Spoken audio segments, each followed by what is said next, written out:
Hello students, chapter number 6 tissues चल रहा था.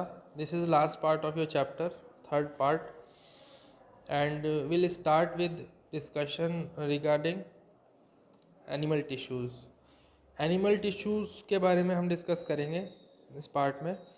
प्लांट टिश्यूज़ हमने डिस्कस कर लिया था लास्ट 2 पार्ट्स में, पूरा complete, right.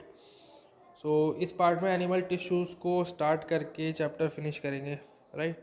So let's start our discussion. See animal tissues start करना है. एनिमल टिश्यूज़ क्या होते हैं? एनिमल्स के पास भी टिश्यूज़ होते हैं जैसे प्लांट्स के पास टिश्यूज़ होते हैं.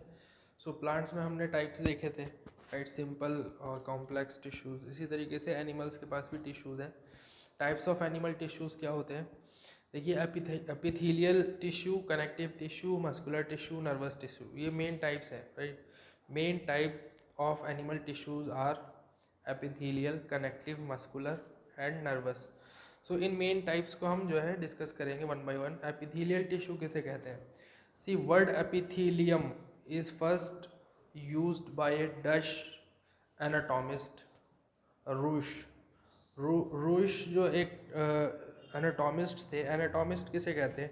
जो बॉडी की एनाटॉमी के बारे में रिसर्च करता है या स्टडी करता है, उसे एनाटॉमिस्ट. एनाटॉमी मतलब फिजिकल स्ट्रक्चर, जो स्ट्रक्चर है इंटरनल एंड एक्सटर्नल स्ट्रक्चर, कैसा बॉडी कैसी है, द बॉडी डिज़ाइन. सो उसकी स्टडी को क्या बोलते हैं? Anatomy, right. तो एनाटॉमिस्ट ऐसे साइंटिस्ट होते हैं जो फिज़िकल स्ट्रक्चर्स, बॉडी डिज़ाइंस को स्टडी करते हैं, यानी चीर फाड़ करके एक तरीके से वो पूरा क्रॉस सेक्शन करके, कट करके देखते हैं, राइट. यानी कि अगर एक डेड बॉडी है, उस डेड बॉडी को अगर काट पीट के अंदर से देखा जाए, अंदर से वो कैसी है, राइट. और अंदर उसकी कितनी लेयर्स हैं, स्ट्रक्चर कैसा है, अंदर से दिखती कैसी है, मटेरियल क्या है अंदर का, यानी कि अंदर किस टाइप के टिश्यूज़ हैं, कैसे कैसे लेयर ऑफ टिश्यूज़ हैं, राइट. और कहाँ पे कौन सा ऑर्गन प्लेस है, किस तरीके का ऑर्गन है, क्या डिज़ाइन है अंदर इंटरनल. तो इन सब को देखने वाले जो होते हैं, इन सब की स्टडी करने वाले एनाटॉमिस्ट कहलाते हैं, राइट. तो ऐसा डच एनाटॉमिस्ट है रोइश.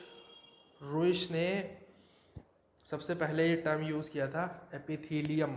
एपिथेलियम स्किन को कहते हैं, मतलब जो आउटर लेयर होती है, आउटर मोस्ट लेयर, तो उसको बोलते हैं टिश्यू की, उसे बोलते हैं एपिथेलियम. जो हमारी एपिथेलियम है, जो हमारी एक्सटर्नल बॉडी जो है, वो जिस सरफेस, जिस लेयर से कवर्ड है, उस लेयर ऑफ सेल्स को बोलेंगे एपिथेलियम. तो epithelial tissue forms the covering on external body surface and internal body organs and lines the body cavities and cavities of hollow body or organ, blood vessels and ducts. तो epithelium होती है जो भी outer most body की layer है, उसे भी कहते हैं एपिथेलियम. इनर लेयर को भी कहते हैं एपिथेलियम. क्योंकि हम कैसे हैं, हमारे अंदर क्या है, बॉडी कैविटी है, ठीक है. हमारे अंदर एक सिलोम है. सिलोम हमने 9th क्लास में पढ़ा था. सिलोम किसे कहते हैं? सिलोम कहते हैं बॉडी कैविटी को. तो बॉडी कैविटी के अंदर की तरफ भी तो सरफेस होगी ना, तो उस सरफेस पे भी जो लेयर ऑफ सेल्स होगी, उसे भी एपिथेलियम बोलेंगे, राइट. ऑर्गन्स के ऊपर जो लेयर ऑफ सेल्स होगी, एक्स्ट्रा मतलब outermost layer of cells, उसको भी एपिथेलियम बोलेंगे. डक्ट्स पे और वेजल्स के ऊपर जो लाइनिंग होगी, जो सबसे ऊपर की सरफेस ऑफ लेयर होगी, उसको भी एपिथेलियम बोलेंगे. तो एपिथेलियम बेसिकली क्या है? एपिथेलियम इंटरनल और एक्सटर्नल बॉडी को कवर करने वाली एक लेयर है, ठीक है. इसी तरह ऑर्गन्स को भी कवर करती है और डक्ट्स और वेजल्स को भी कवर करती है. तो एपिथेलियम यहाँ पे देखिए, एक मैंने लिखा है डच एनाटॉमिस्ट रैश. यहाँ पे स्पेलिंग मिस्टेक है. This is RUYSCH, right. RUYSCH. Rush नाम है, राइट. फेडरिक रूश नाम है पूरा, फेडरिक रूश, राइट. तो फेडरिक रूश ने ये टर्म यूज़ किया था एपिथेलियम. ये डच एनाटॉमिस्ट थे, मतलब ये चीर फाड़ करके देखते थे ह्यूमन बॉडी को के अंदर से कैसी है, राइट. तो इन्होंने कई सारी डिजीज़ के ट्रीटमेंट्स के बारे में भी बताया है और बहुत सारी चीज़ों को डिस्कवर किया है, राइट. तो ये वेल नोन एनाटॉमिस्ट हैं बहुत बड़े, लेकिन इनकी दो डॉटर्स भी थी, शायद वो एक आर्टिस्ट थी, उनके फर्दर हम मुझे नहीं मालूम। वेल डच एनाटॉमिस्ट थे ये रूस, जिन्होंने हमें एपिथेलियम के बारे में बताया था। सबसे पहले टर्म भी इन्होंने एपिथेलियम यूज़ किया था। Epi meaning upon and thelio to grow. Thelio to grow मतलब ये सबसे अपॉन मतलब कोई आउटर मोस्ट है, मैंने बताया सबसे एक्सटर्नल लेयर ऑफ सेल्स होती है, इसलिए it is upon. And thelio to grow, thelio का मतलब होता है टू ग्रो। मतलब थीलियो क्यों कहा, टू ग्रो क्यों कहा, इसलिए because they have a tendency to regrow, right. Regeneration की कैपेसिटी होती है इनके अंदर एपिथेलियम सेल्स।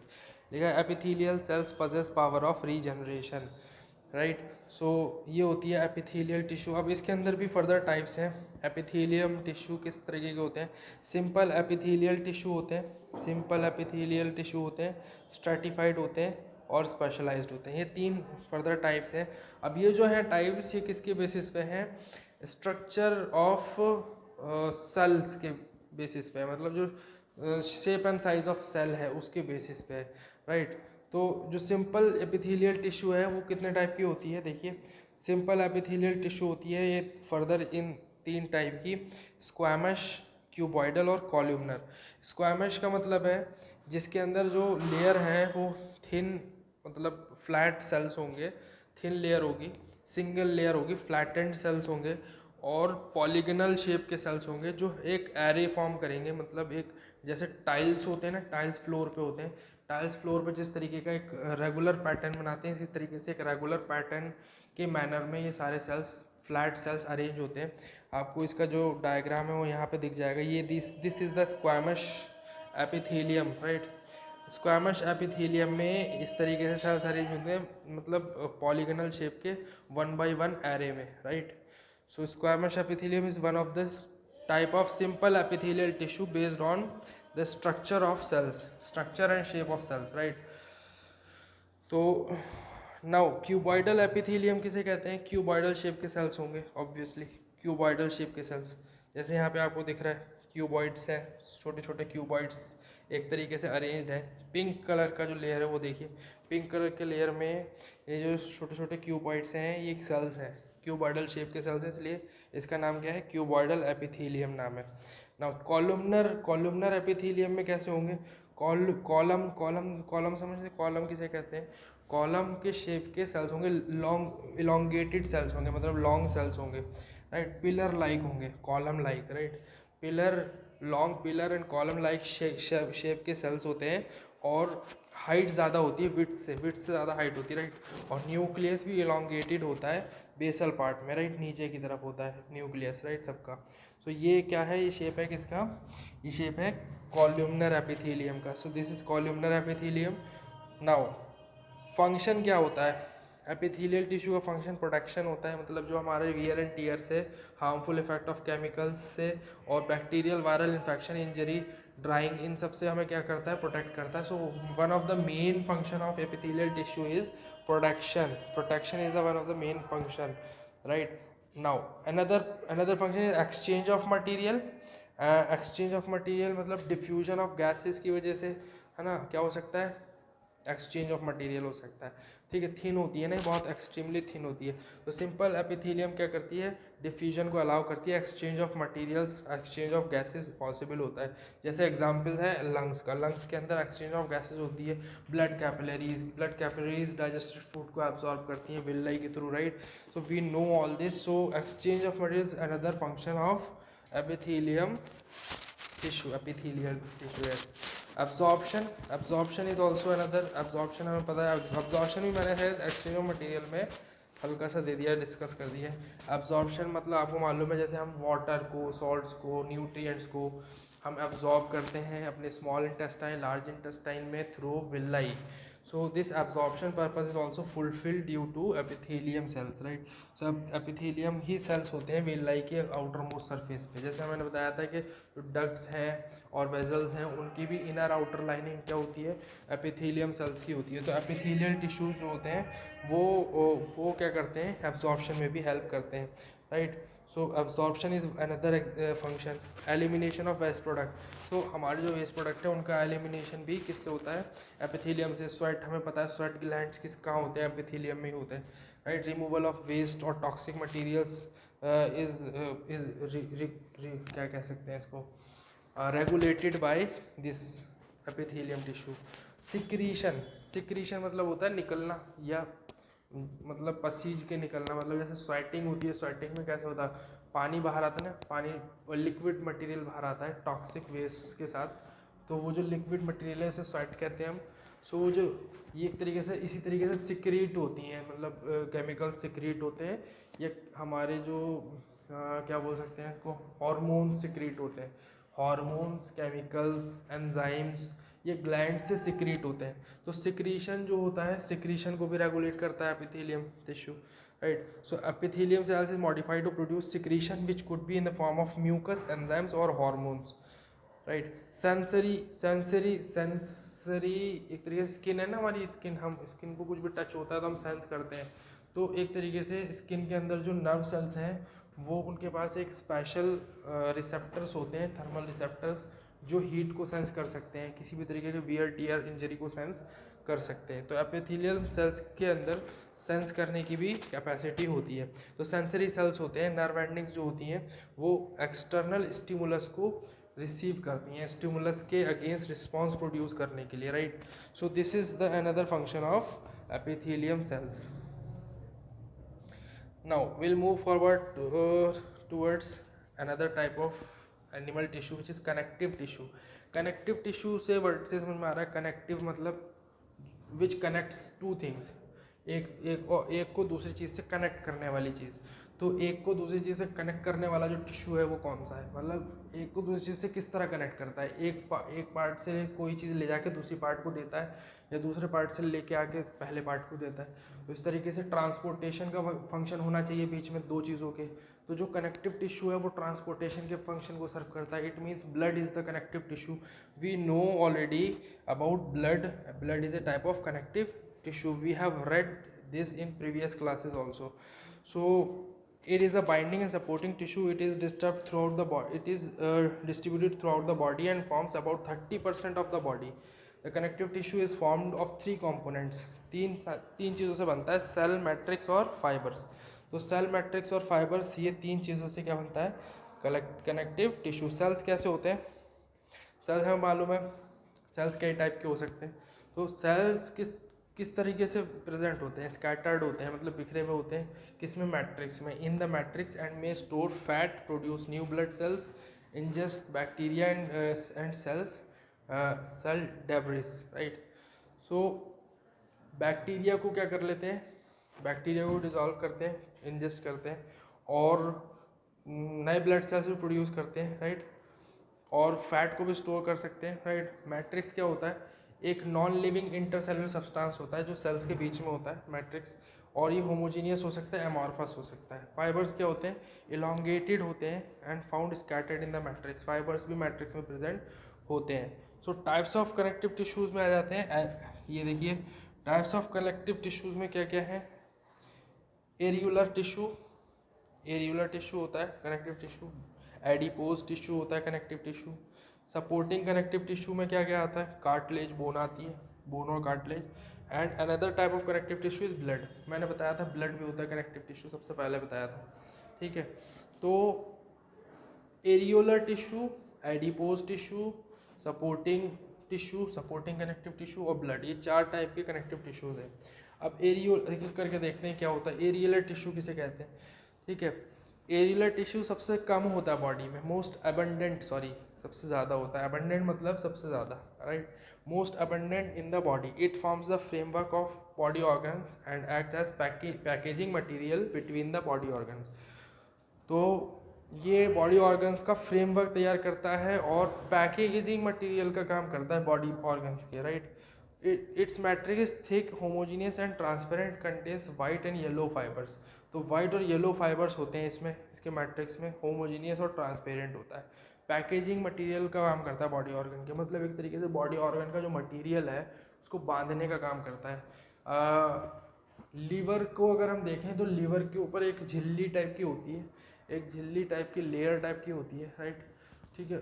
उसको बांधने का काम, ये तो ऊपर की जो सबसे ऊपर वाली जो लेयर है वो क्या है, एपिथेलियम है, राइट। और बांधने का काम जो कर रहा है, जो एक तरीके से सीमेंट का काम कर रहा है, वो क्या है, एरियुलर टिश्यू है, जो एक तरीके से उसको पूरी तरीके से बाउंड किए हुए, राइट, पैकेजिंग मटेरियल है वो, ठीक।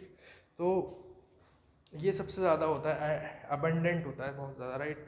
एडिपोज टिश्यू क्या होता है, एडिपोज टिश्यू जो होता है वो एक तरीके से फैट का होता है, फैट सेल्स होते हैं इसमें। So adipose tissue beneath the skin, मतलब जो चमड़ी के नीचे यानी हमारी स्किन के नीचे होता है एडिपोज टिश्यू, ठीक है। और क्या बनाता है, पैडिंग बनाता है बिटवीन द ऑर्गन्स के बीच में पैडिंग करता है, मतलब बीच में पैड्स की तरह लगा होता है। The adipose tissue contains reserve food and insulates the body against heat loss and protects the joints against friction.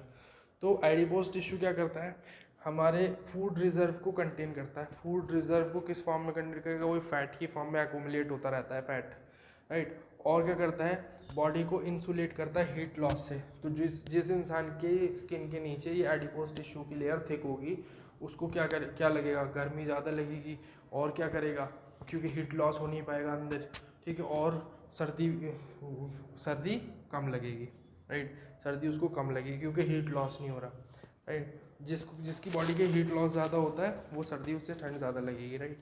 और जॉइंट्स को क्या करेगा, फ्रिक्शन के अगेंस्ट प्रोटेक्ट करेगा। और सपोर्टिंग कनेक्टिव टिश्यू में दो आते हैं, कार्टिलेज और बोन। कार्टिलेज किसे कहते हैं, कार्टिलेज ग्लाइकोप्रोटीन का बना होता है, जिसको बोलते हैं जिसका नाम है, this is the name, chondromucoid, right. Chondromucoid बोलो या chondromucoid, whatever you can pronounce, but इसके अंदर स्पेलिंग ठीक होनी चाहिए ताकि आप जब लिखो तो गलत नहीं आना चाहिए वर्ड। सो ये CHONDROMUCOID, so this is the glycoprotein which is the material by which it is form, ठीक है। एक तरीके से फ्लैक्सीबल स्मूथ बोन होती है, ठीक है। जो नोज़, ईयर, ट्रैकिया और लायरेंस के टिश्यूज़ होते हैं वो कैसे होते हैं, कार्टिलेज के ही बने होते हैं, राइट। मतलब हमारी नोज़ किस तरह फ्लैक्सीबल है, सॉफ्ट है, राइट। इस तरह ईयर है हमारा, जो एक्सटर्नल पार्ट ऑफ ईयर है, जो हमें कान दिखता है, राइट, उस कान के टिश्यू को देखो, ऊपर वाले पार्ट को अगर हम ऐसे बेंड करेंगे बेंड हो जाएगा, ठीक है। तो ये सॉफ्टनेस कहाँ से है, ये फ्लैक्सिबिलिटी कहाँ से है, अगर हड्डी होती तो फ्लैक्सिबल नहीं होती, बोन नहीं है ये। So it is cartilage, right, it is made up of cartilage. तो बोन किसे कहते हैं, बोन भी स्ट्रक्चर का सपोर्ट का और स्ट्रक्चर फॉर्मेशन का काम करता है, राइट। ये भी क्या करता है, हमारी बॉडी के स्ट्रक्चर के लिए रिस्पॉन्सिबल है, बॉडी की शेप के लिए रिस्पॉन्सिबल है, लेकिन ये थोड़ा सा रिजिड होता है, राइट। कार्टिलेज के कंपैरिजन में रिजिड होता है। एंड ये जिस प्रोटीन का बना होता है उसे बोलते हैं ओसिन, OSSEIN, right. So this is the protein by which it is formed, ठीक है। और इट्स मैट्रिक्स इज़ हार्ड, ठीक है, और रिजिड होता है बहुत ज़्यादा, है ना। सपोर्ट करने का काम करता है। और क्या करता है, it also anchors the muscles and embedded in hard matrix, anchors the muscles and supports the main organ of the body. It is a strong and non-flexible tissue. I have told you this. Bone cells are embedded in a very hard matrix that is composed of calcium and phosphorus compound. Calcium और phosphorus compound से compose होते हैं। क्या हमें पता है ना, जब हमारी हड्डियाँ कमज़ोर होती हैं, कैल्शियम की कमी हो गई, हम we usually increase the intake of calcium and phosphorus whenever we found any difficulty और any disease regarding bones, concern to bones, right. So what we do, we just increase the intake of calcium and phosphorus. So जब दो bones एक दूसरे से connected होती हैं तो जिस टिश्यू से होती हैं उसे लीगामेंट बोलते हैं। जो दो बोन्स के बीच में टिश्यू होता है जिससे बोन्स दो कनेक्टेड होती हैं, लीगामेंट से कनेक्टेड होती हैं। एक तरीके से हमारे घुटने की जो हड्डी है वो एक देखेंगे हम ऊपर वाला जो पार्ट होता है, छोटी सी बोन होती है सर्कुलर, वो डिस्क की तरह होती है, स्मॉल डिस्क की तरह, उसको हम ऐसे मूव कर सकते हैं, वो मूवेबल होती है ऊपर, राइट। उसके नीचे दो बड़ी बोन्स एक साथ कनेक्टेड होती हैं, तो इन तीनों के बीच में क्या होता है, लीगामेंट होता है, लीगामेंट से बोन्स कनेक्टेड होती हैं, राइट। सो ये इलास्टिक टिश्यू होता है, थोड़ा सा इलास्टिसिटी होती है और थोड़ी सी स्ट्रेंथ इसकी ज़्यादा होती है, मीनिंग थोड़ी सी नहीं बहुत ज़्यादा स्ट्रेंथ होती है, मतलब लीगामेंट की इतनी स्ट्रेंथ होती है कि आप एक लीगामेंट के स्ट्रेंथ के ऊपर पूरी बॉडी वेट को होल्ड कर सकते हैं। जैसे कभी आपने देखा हो गोश्त वगैरह कटता है तो कसाई जब बकरा काटता है तो जो उल्टा लटकाता है पिछले पैरों पे, तो जब वो पिछले पैरों पे लटकाता है तो वो जिस सारा वेट किस पे आ रहा होता है, लीगामेंट्स पे आ रहा होता है एक तरीके से। तो लीगामेंट होते हैं जो बहुत स्ट्रॉन्ग होते हैं, right. Ligament contain very little matrix, tendon connect bones to muscles and another type of connective tissue. Tendons are fibrous tissue which with strength but limited flexibility. तो टेंडन्स की वजह से स्ट्रेंथ होती है लेकिन फ्लेक्सिबिलिटी कम होती है, उसमें फ्लेक्सिबल नहीं होते ज़्यादा, राइट। लीगामेंट्स में फ्लेक्सिबिलिटी ज़्यादा होती है।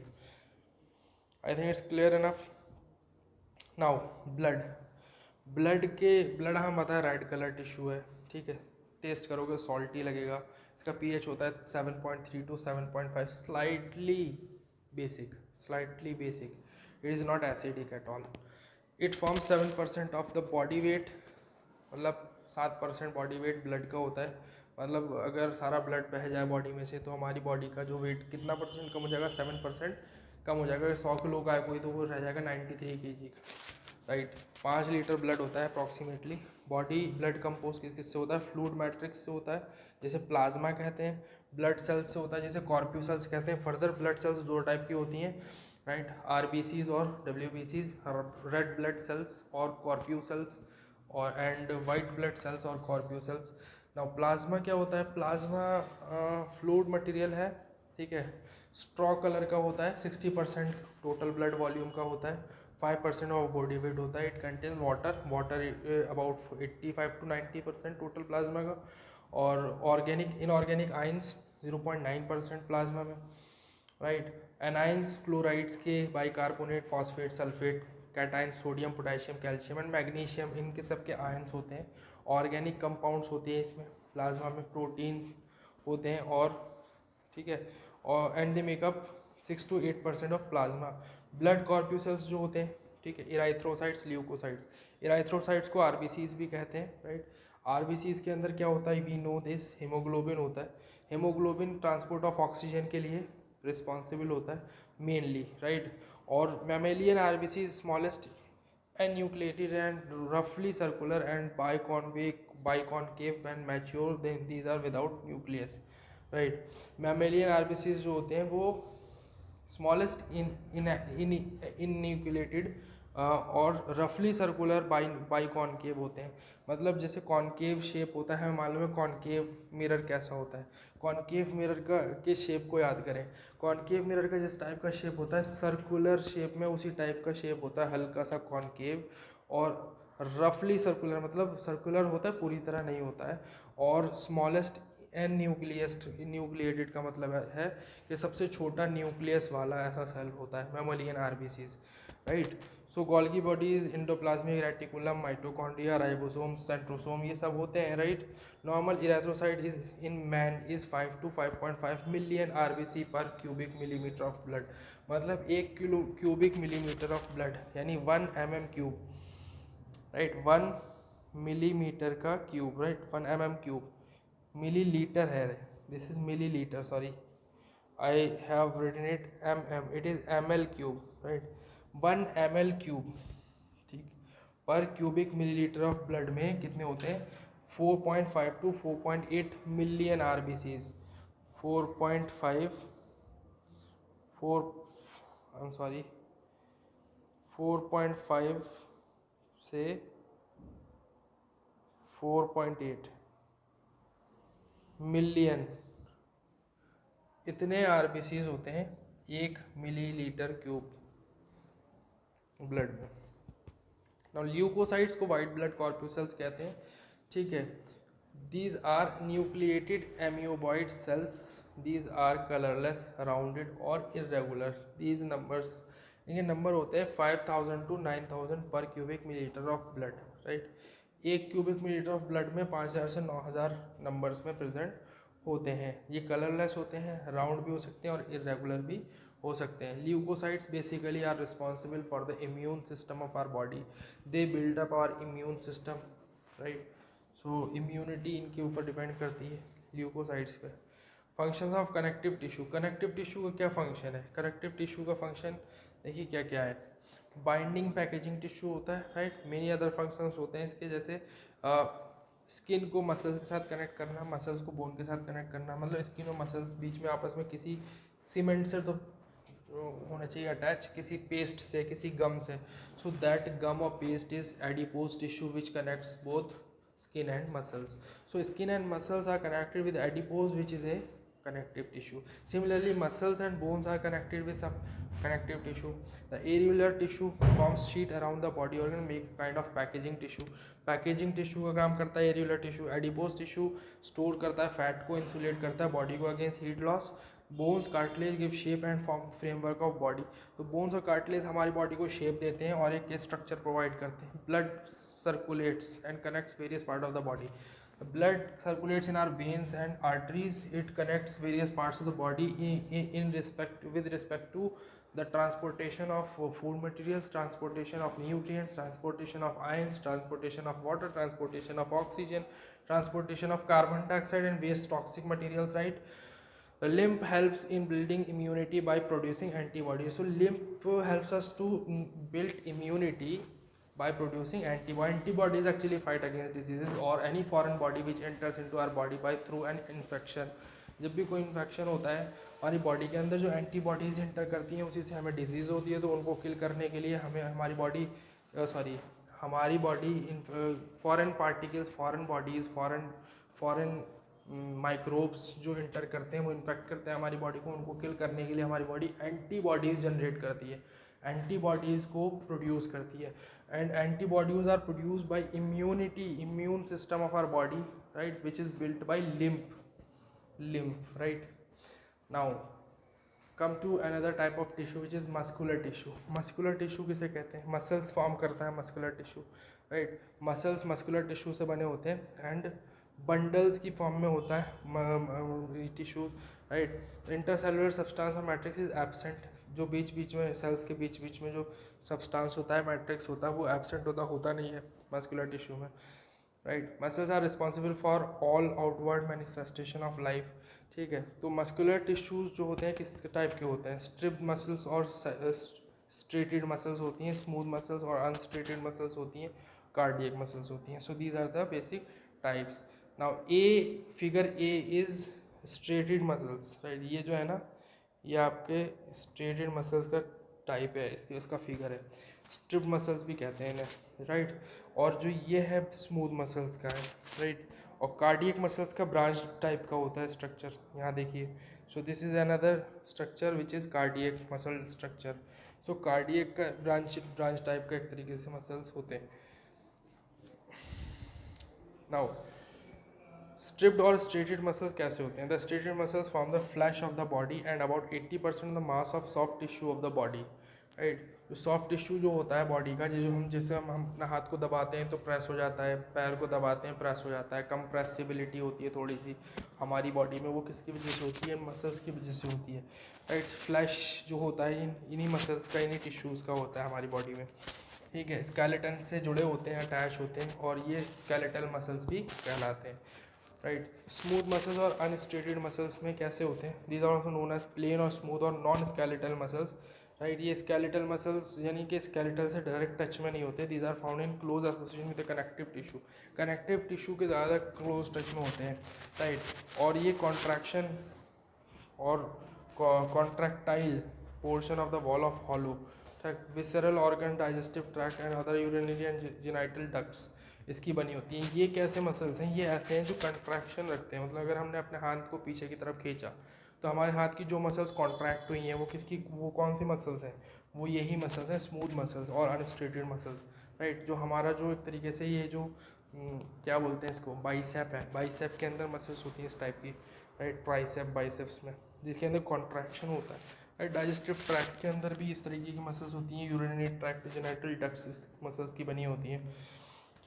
नाउ कार्डियक मसल्स किस टाइप के मसल्स होते हैं? हार्ट के muscles, cardiac. The word cardiac is related to heart. wherever we talk about heart, we talk about cardiac, word cardiac, right? Word cardiac is in use, right? It is used when we talk about heart.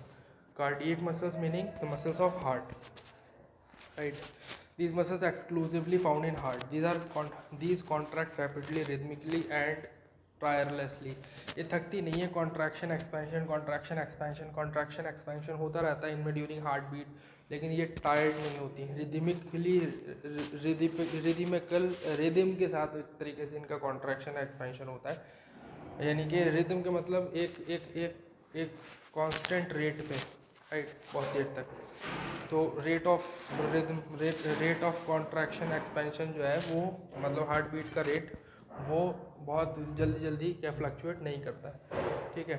Contracting endlessly and form embryonic stage until death. ये कब से कब तक करते रहते हैं contraction and expansion, यानी कि इनके अंदर जो कॉन्ट्रैक्शन एक्सपेंशन जो है ये स्टार्ट हो जाता है एम्ब्रियो स्टेज से। मतलब जो सबसे पहला ऑर्गन हमारी बॉडी के अंदर जो लिविंग होने का जो सबूत देता है, एक तरीके से हमें अलाइव बताने की जो बात करता है वो है हार्ट।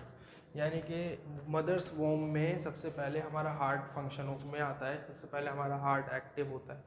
सिमिलरली जब हम मरते हैं डेथ के टाइम, तो एट द डेथ बेड हमारा हार्ट सबसे लास्ट में स्टॉप होता है। सबसे पहले हाथ चले जाएंगे, पैर चले जाएंगे, दिमाग चला जाएगा, सबसे पहले मतलब सारी चीज़ें ख़त्म हो जाएंगी धीरे धीरे करके, एक के बाद एक हर एक ऑर्गन हर एक पार्ट ऑफ बॉडी डेड होता जाएगा।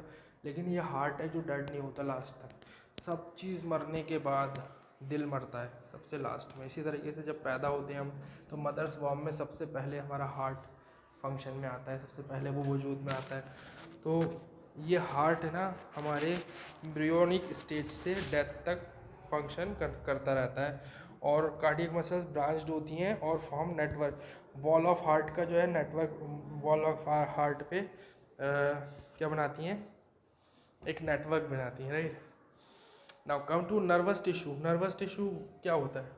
नर्वस टिश्यू नर्वस सिस्टम का पार्ट है, right. Nervous system nervous tissue से बना है। नर्वस टिश्यू में के सेल्स कैसे होते हैं? नर्वस टिश्यू का सेल ये इस तरीके का होता है जैसा बना है, इसे न्यूरॉन बोलते हैं या नर्व सेल बोलते हैं, राइट। इसके अंदर एक लॉन्ग एक्सन होता है। ये एक्सन वाला पार्ट क्या करता है? ये एक्सन वाला पार्ट इंफॉर्मेशन को इलेक्ट्रिकल सिग्नल्स की फॉर्म में एक पार्ट से दूसरे पार्ट तक ट्रैवल कराने में, ट्रांसफ़र करने में हेल्प करता है, राइट। सो ये इसके अंदर डेंड्राइट्स निकले होते हैं छोटे छोटे से, जो जिनके पास क्या होते हैं, नर्व एंडिंग्स होती हैं। नर्व एंडिंग्स में रिसेप्टर्स होते हैं जो स्पेशल स्टिमुलस को रिसीव करते हैं, जो स्टिमुलाई को रिसीव करके रिस्पॉन्स जनरेट करने का काम करते हैं। मतलब ये रिस्पॉन्स जनरेट नहीं करते, मतलब इनसे रिस्पॉन्स ब्रेन के थ्रू आता है, ब्रेन ही रिस्पॉन्स सेंड करता है, राइट। तो जैसे इन केस हमारे हाथ में जो टिश्यू है वो एपिथेलियम जो टिश्यू है, उसके अंदर जो नर्व एंडिंग्स होंगे वो कैसे होंगे? उनके पास रिसेप्टर्स होंगे, थर्मल रिसेप्टर्स, राइट। नोज़ के अंदर जो नर्व सेल्स होते हैं, नर्व सेल्स के अंदर जो रिसेप्टर्स होते हैं वो कैसे होते हैं? ओल्फैक्टरी रिसेप्टर्स होते हैं। टंग के अंदर गस्टेटरी रिसेप्टर्स होते हैं। आई के अंदर ऑप्टिकल रिसेप्टर्स होते हैं। और कान के अंदर फोनो या ऑडिटरी रिसेप्टर्स होते हैं। तो ये डिफरेंट स्टिमुलस को रिसीव करते हैं, इसलिए इनके रिसेप्टर्स डिफरेंट होते हैं। और हर एक रिस्पेक्टिव रिसेप्टर रिस्पेक्टिव काइंड के स्टिमुलस को ही रिसीव करता है। स्पेशली वो सारे सिग्नल्स किस फॉर्म में रिसीव होते हैं? इलेक्ट्रिकल इम्पल्स की फॉर्म में रिसीव होकर ट्रैवल करते हैं सेंसरी ऑर्गन से ब्रेन तक, ठीक है। और ये सब ट्रैवलिंग कैसे होती है? पहले न्यूरॉन्स के थ्रू स्पाइनल कॉर्ड तक जाते हैं, स्पाइनल कॉर्ड से ब्रेन में जाते हैं। ब्रेन में इंटरप्रिटेशन होता है, ब्रेन इंटरप्रिटेट करके सिग्नल को ऑर्डर पास करता है। जो ऑर्डर होता है ब्रेन का वो फिर वाया स्पाइनल कॉर्ड नर्व से होते हुए कहाँ आता है? मोटर ऑर्गन तक आता है। मोटर न्यूरॉन्स के थ्रू इफेक्टर ऑर्गन तक आता है। मोटर न्यूरॉन्स के थ्रू इफेक्टर ऑर्गन्स तक आएगा। इफेक्टर ऑर्गन क्या करेगा? एक्शन या रिस्पॉन्स शो करेगा। तो इस तरीके से ये हमें पढ़ना है 10th क्लास में। इसे बोलते हैं रिफ्लेक्स आर्क, राइट। तो रिफ्लेक्स आर्क के बारे में मैंने थोड़ा सा बता दिया, ये क्योंकि रिलेटेड था न्यूरॉन से, या ये कह सकते हैं न्यूरॉन रिलेटेड है उससे, इसलिए न्यूरॉन का स्ट्रक्चर इलोंगेटेड क्यों होता है? इसीलिए होता है न्यूरॉन सेल का स्ट्रक्चर, नर्व सेल का स्ट्रक्चर इलोंगेटेड, क्योंकि इसको इलेक्ट्रिकल सिग्नल्स को, इलेक्ट्रिकल इम्पल्सिस को ट्रैवल कराना होता है लॉन्ग डिस्टेंसेस, राइट। तो फंक्शंस ऑफ नर्वस टिश्यू में देखिए, nerves are specialise cell which receive and conduct sensation in form of electrical impulse. मैं बता दिया already. A nerve impulse always travel from the cell body towards the axon, the dendrites receive the impulse and the axon take impulse away from the cell body. So nerves impulse जो होती हैं यानी electrical impulses, वो cell body में travel करती है towards axon, और axon in elongated part है, वो क्या करता है सेल बॉडी से दूर ले जाता है इम्पल्स को, away from the cell body, right. The impulses travel from one neuron to another through junction points called synapse. Synapses किसे कहते हैं? एक नर्व सेल के नर्व एंडिंग से दूसरे नर्व सेल के डेंड्राइट के बीच में जो गैप होता है उसे साइनैप्स बोलते हैं। वहाँ वो एक जंक्शन पॉइंट है, राइट, जहाँ पे इलेक्ट्रिकल सिग्नल एक न्यूरॉन से दूसरे न्यूरॉन में ट्रांसफ़र होगा, उसे साइनैप्स बोलते हैं। I think it's clear enough now. We have completed nervous tissue also. Now the chapter is completed. We'll start with a new chapter in next class. I think it's enough for today. Thank you very much.